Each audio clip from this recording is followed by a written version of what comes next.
is Victoria Denniston. I was the project manager on ITU 501, which was the African Women's Group Learning Platform.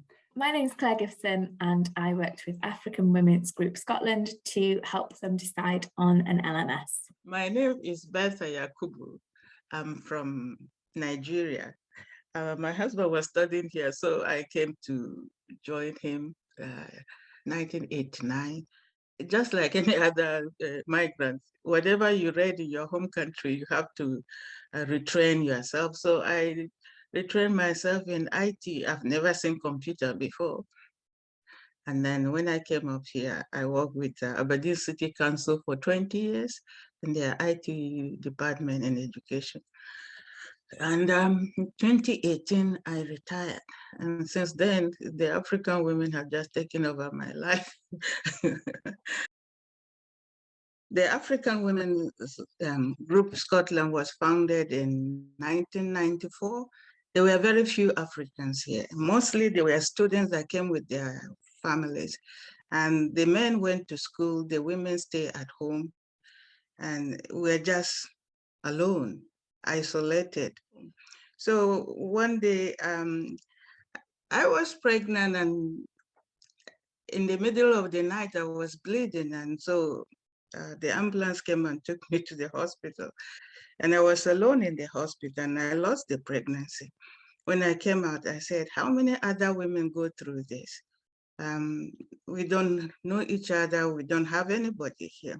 So I just walked down Union Street. Any African woman I saw, I just greeted her and collected her information. And this is how the group started. Then the sole aim was just to meet and break the isolation and share information and know what is going on. Suddenly we found ourselves being a voice for the African community in Aberdeen, and later on in Scotland, where possible, where we talk of equality, trying to make sure that equality is not just a word, but is preached and practiced. During the lockdown, was the schools were closed, which means that a lot of women just have to stop work and stay at home. And they're supposed to help their children with their schoolwork and all these things. But not every woman knows how to teach. Not every woman speaks English. Not every woman knows maths or science to help the children. So a lot of children did not get the help that they're supposed to get at home. And so they fell behind, and the parents are worried. They don't have money to hire extra teachers to give them extra lessons. And we say, what can we do about it? Because these children need support in order to bridge whatever gap that is there. So we decided that we're going to have an educational platform. And so we applied for funding, we got it, and building the platform wasn't easy. We have the idea in our head, but bringing it to fruition, it was difficult. But we approached some organization, and the Tech Army looked at our proposal and sent us Claire and Victoria, who really worked with us very well and guided us. And we are able to build the platform. The solution we ended up with was Moodle, a really nice open source, very flexible LMS. It took us a lot of work to get there. We went through a needs analysis and decided, the features that were non-negotiable, nice to have. I presented 4 or 5 different options. They decided not to go with any of them, which often happens during these kind of scoping processes anyway. But it just helped to further refine what they absolutely did need as part of the product. And that turned out to be really a big focus on democratizing the administration. So they didn't want to have kind of one gatekeeper for the platform. We wanted lots of different teachers to be able to upload lessons and content and, book in slots. So that kind of led us towards Moodle as one of the obvious choices.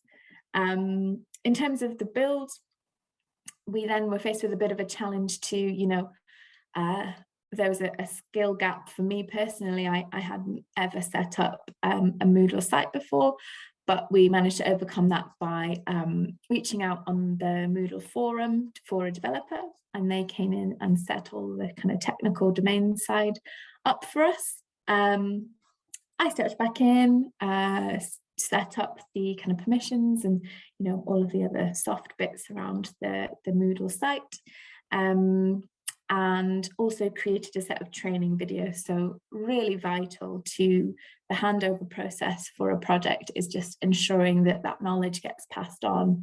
And a sort of nice historical resource for them to be able to rewatch whenever they need to kind of get up to scratch with how to do any of the little fiddly bits. And the final stage we're just deciding on now, which is the ongoing maintenance of the learner management system. As I'm sure lots of people know, online communities take a lot of maintenance and work to kind of get going. So that's the next exciting decision on the horizon for us, is that who will take this platform forward. Of all the projects I worked on, this one was an absolute joy for a number of reasons.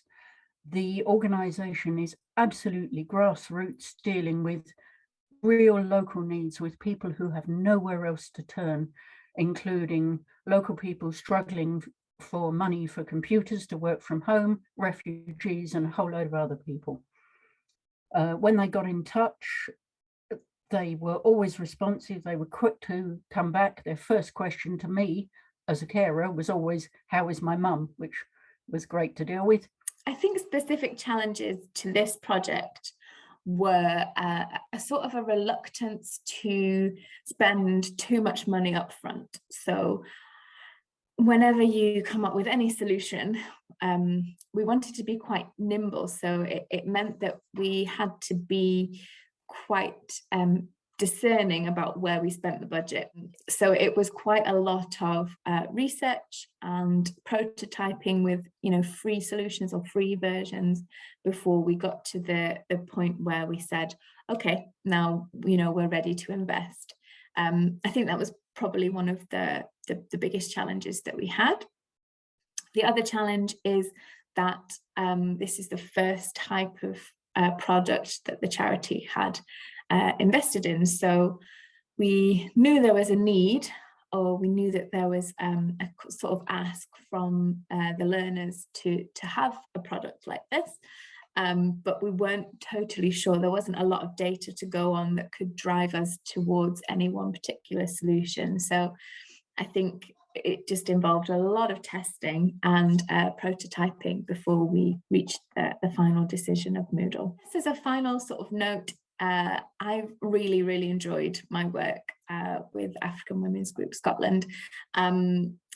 Just so much fun to kind of meet them and chat things through on a weekly or semi-weekly basis, and just really proud to have been part of something like this, and just would really encourage anybody, if you're thinking, oh, I don't have the right skills, or maybe I can't add anything, you definitely can.